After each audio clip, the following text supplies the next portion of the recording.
On emmène un carnet de croquis partout. Il est rempli de moments de vie, de croquis parfois anecdotiques, de pages peaufinées ou d'ébauches à peine commencées. Et cette variété est bourrée d'émotions, de lieux, de souvenirs, de rires, des moments qui comptent, marqués par le crayon. C'est un journal intime, illustré en somme.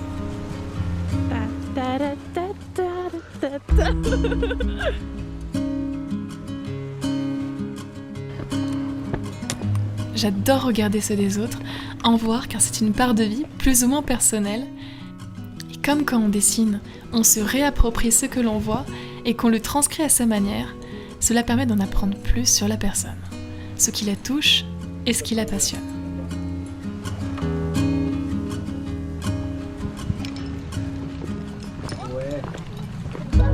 C'est souvent au sein de ces pages que naissent les plus belles idées.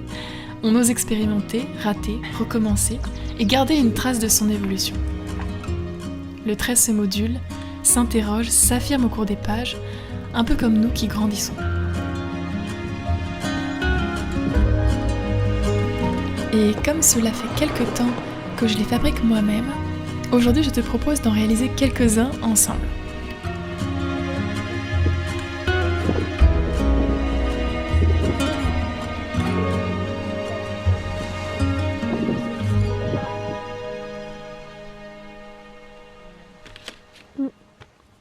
Hop là. Salut, aujourd'hui je te retrouve pour faire des carnets ensemble. Tu vas voir qu'il y a plusieurs façons de les faire, vraiment selon ce que tu veux, selon tes envies. Si tu as envie de faire un carnet avec la couverture rigide, si tu as envie de faire un carnet avec la couverture souple, des dimensions plus ou moins grandes, plus ou moins de feuilles, mais aussi, ce qui est pas mal, c'est tu peux choisir le papier que tu mets à l'intérieur, notamment la couleur du papier, le grammage du papier selon la technique que tu fais. Par exemple, je me souviens, un des premiers carnets que j'ai fait, j'avais mis du papier calque à l'intérieur. Ça peut te permettre de faire notamment des jeux de transparence entre les dessins et les feuilles, donc voilà, il y a à tester aussi. Et on va tout de suite commencer par la présentation du matériel. Ce qui est vraiment nécessaire pour faire des carnets soi-même, premièrement, c'est un outil pour percer les feuilles. Alors qu'est-ce qu'on va utiliser pour percer les feuilles? Nous pouvons utiliser un poinçon, par exemple. C'est ce que je vais utiliser aujourd'hui. Donc ça, c'est utilisé généralement plus pour la couture, pour pouvoir percer notamment le cuir parce que c'est un peu résistant. Donc il faut un outil suffisamment dur pour pouvoir traverser. Donc il y a ça, mais ce que j'utilisais, notamment quand je faisais mes études en art, j'utilisais des pointes sèches, qui est en fait un matériel pour faire notamment de la gravure taille douce. Donc j'ai fait une vidéo d'ailleurs sur le sujet, que j'avais fait un moment de la gravure sur Tetra Pak. C'est l'intérieur des briques de lait, et ce que j'avais utilisé, c'était justement une pointe sèche. Donc ça permet de vraiment bien aplatir. Ça se présente un petit peu pareil au final, hein. C'est un petit peu le même look. Je vais te mettre le lien en description de tout ce que j'ai acheté, prix et compagnie pour que tu puisses avoir un petit idée. Pour ce qui est de la pointe sèche, tu peux te la procurer en magasin d'art. C'est là où je l'avais acheté justement. Et après, si tu n'as pas ça, si tu n'as pas l'occasion d'en acheter ou que tu es trop impatient de commencer à faire tes carnets et que tu n'as pas le matériel nécessaire, tu peux utiliser un compas. Ça, c'est vraiment le dernier recours, mais c'est un peu moins pratique quand même, parce que je veux dire, le compas il s'arrête ici, la pointe sèche elle s'arrête là, ça permet de planter beaucoup plus de feuilles d'un seul coup. C'est un peu moins laborieux pour ça. Donc voilà, ici ça c'est pour tenir les feuilles pendant que tu les coupes, les règles bien sûr pour couper, cutter, colle. Et ici on a tout ce qu'il y a pour relier. Donc là, ici tu as des fils vraiment dédiés à la reliure. Je les ai pris pour tester, mais c'est pas obligatoire du tout. Leur petite particularité, c'est qu'ils ont en fait un petit peu de cire dessus, donc ça rend le fil plus souple, lisse et solide. Ici tu as deux fils de tissage, ici du fil un peu plus fin et encore plus fin. Donc on peut vraiment utiliser tous ces fils sans souci, fait avec celui que tu as chez toi.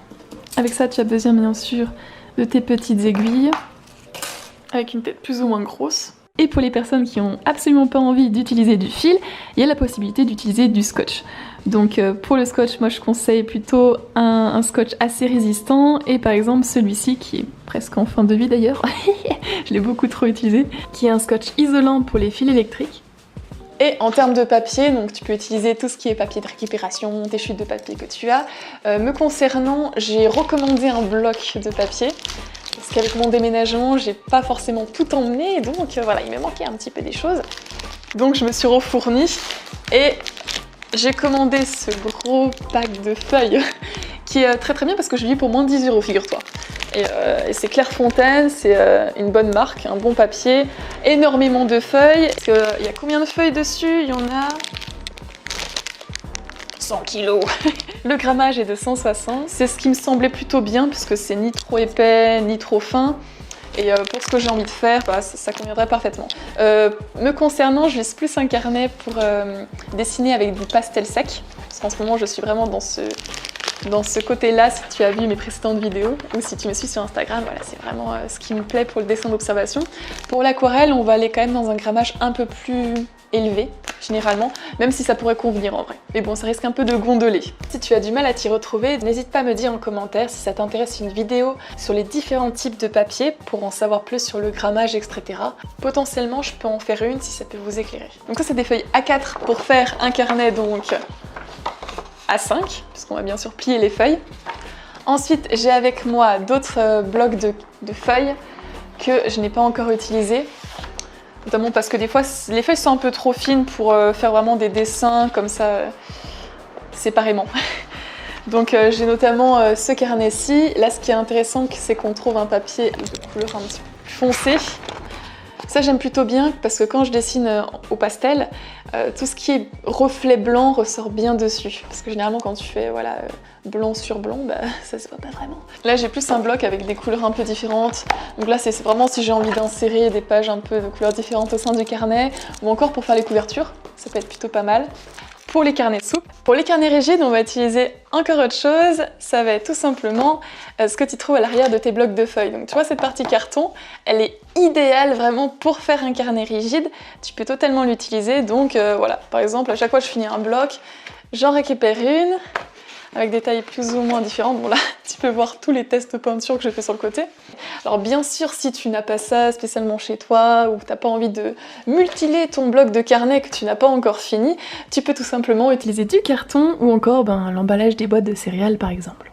Et ça, c'est la magie de la récupération et on aime bien. On a un peu des choses pour customiser tout ce qui est extérieur du carnet. Donc ça, je sais plus sur quoi je l'ai récupéré, mais je crois que c'était un truc de fleurs à la base, de plantes. Ensuite, j'ai du tissu feutrine que j'avais déjà utilisé pour faire d'autres carnets. C'est plutôt pas mal pour faire l'extérieur, notamment pour empêcher que ça s'abîme. Je suis aussi retournée à un magasin à Annecy pour pouvoir m'en refournir et pour pouvoir vraiment choisir les motifs que je voulais sur mes carnets. Je trouve que c'est toujours la partie sympa de la conception, alors autant s'amuser et vraiment faire quelque chose qui te plaît. Après bien sûr il y a tout ce qui est papier coloré, tampon ou encore scotch fantasy. À toi de voir ce que tu as sous la main et ce que tu as envie de faire. Donc première chose que l'on va faire, c'est commencer par le carnet le plus simple, un peu le carnet classique que tu peux faire vraiment avec tout ce que tu as sous la main, t'as même pas besoin de colle pour celui-là. Et la première chose que je fais, c'est que je vais venir redimensionner un petit peu ma couverture, puisque pour ce carnet-ci, on va venir tout relier ensemble directement, à la fois les feuilles intérieures et la couverture. L'étape que je fais à chaque carnet ensuite, c'est venir pré-plier mes feuilles. Parce que quand t'assembles beaucoup de feuilles à la suite, c'est un peu compliqué de venir plier le tout après, il y a une petite résistance, donc je préfère faire ça avant. Comme ça, j'ai pas de complications pour la suite. Et tu sais où tu vas venir percer. T'as une ligne directrice un peu. T'as pas besoin de faire un tracé au crayon à papier pour savoir où est le milieu. Petite technique que je peux te conseiller au moment de faire tes trous dans la feuille, que je trouve qui est pratique, c'est de faire 2 trous en haut, 2 trous en bas, 2 trous en haut, 2 trous en bas, enfin tu l'as compris, jusqu'à ce que ça rejoigne le milieu. Comme ça, tu vas pas avoir de mauvaises surprises avec d'un coup un nombre impair de trous, ou alors des trous dits symétriques qui font une reliure pas très très belle.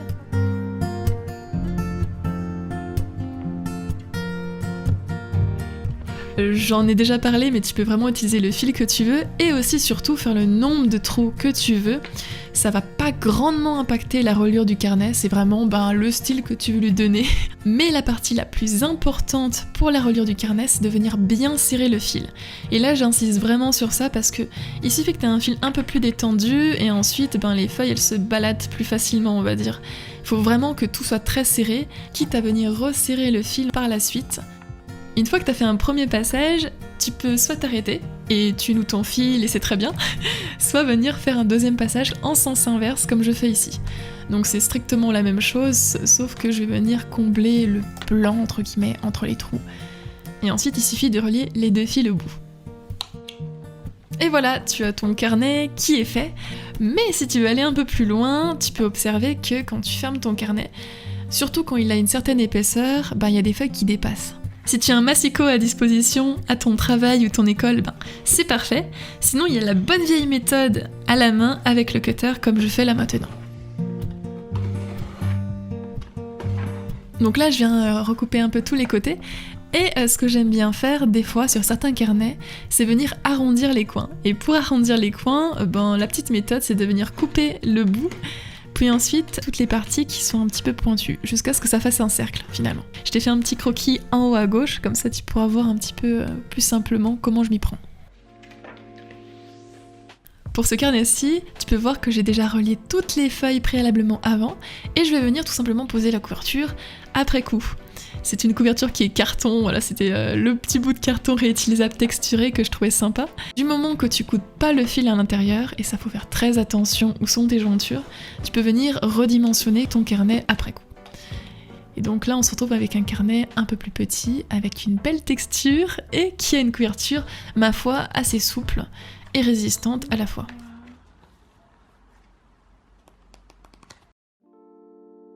Maintenant que je t'ai montré les couvertures souples, on va passer au carnet aux couvertures solides.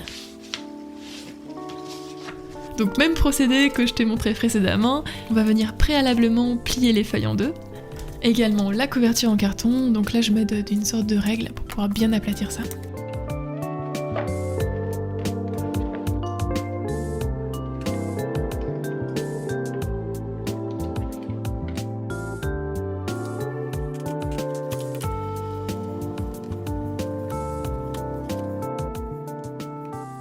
Donc là exprès j'ai pris un fil différent du fil précédent pour te montrer que ça n'impacte pas spécialement la reliure, qui est un fil qui est un fil blanc, c'est pas mal, donc qui est un fil de tissage il me semble.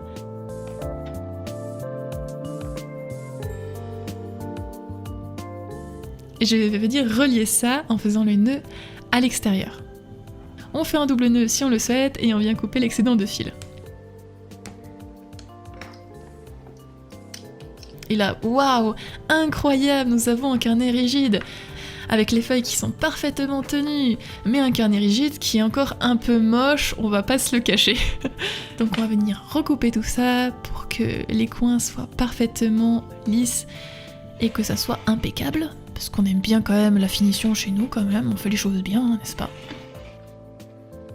Et comme les couvertures carton ne sont pas très attractives, soit tu peux venir mettre des petits tampons en motif sur la couverture, et ça peut devenir très très joli, soit, me concernant, j'aime bien mettre du tissu, et je vais venir appliquer la colle. Donc ça c'est une colle tout ce qu'il y a de plus simple de Supermarché, qui est en glu liquide. J'ai posé la couverture sur le tissu, on aplatit bien, je viens couper au niveau du milieu des deux côtés, pour pouvoir refermer ensuite la bordure.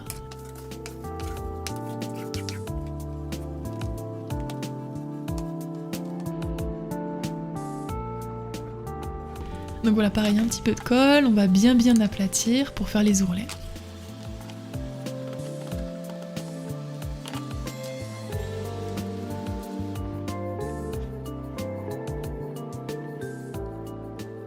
Donc là j'ai utilisé ce procédé de venir refermer l'ourlet. Tu vois qu'il n'y a plus aucun bout de carton qui est vraiment apparent de l'extérieur. Mais ce que j'ai fait aussi sur un précédent carnet, par exemple celui-ci en tissu feutrine, c'est je suis tout simplement venue refermer mais juste le bout ici. Et tout le reste, je l'ai coupé. L'avantage du tissu feutrine, c'est que c'est un tissu plutôt épais, donc on n'a pas besoin forcément de venir refermer tous les coins. Là, ce que je vais faire pour finir ce carnet-ci, et que j'avais fait sur un précédent carnet, c'est poser une feuille supplémentaire au niveau de la couverture en face interne. Parce que c'est un petit peu moche tout ce tissu qui dépasse avec la colle, donc on peut venir poser ça en finition pour pouvoir venir consolider le truc.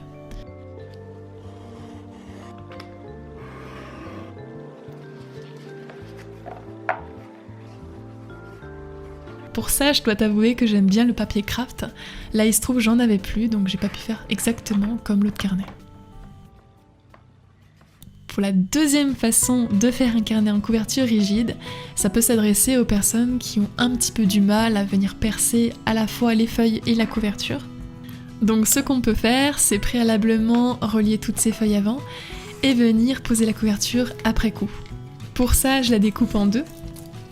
Ça sera le recto et le verso que je vais venir apposer sur les feuilles. D'ailleurs, pour ce procédé-là, c'est mieux d'utiliser un carton qui n'a pas une grande épaisseur, une épaisseur trop flagrante, parce que sinon ça va se sentir sur les doigts au niveau où tu l'as coupé, quoi. Donc c'est plutôt bien d'utiliser quelque chose de fin, mais résistant.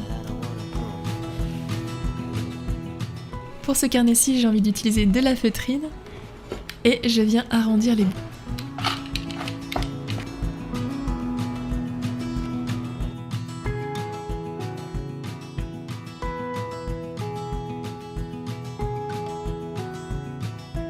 Donc la même procédé avec une couverture un peu plus fine. C'est aussi avec cette manière-là que tu peux venir varier la rigidité de ton carnet.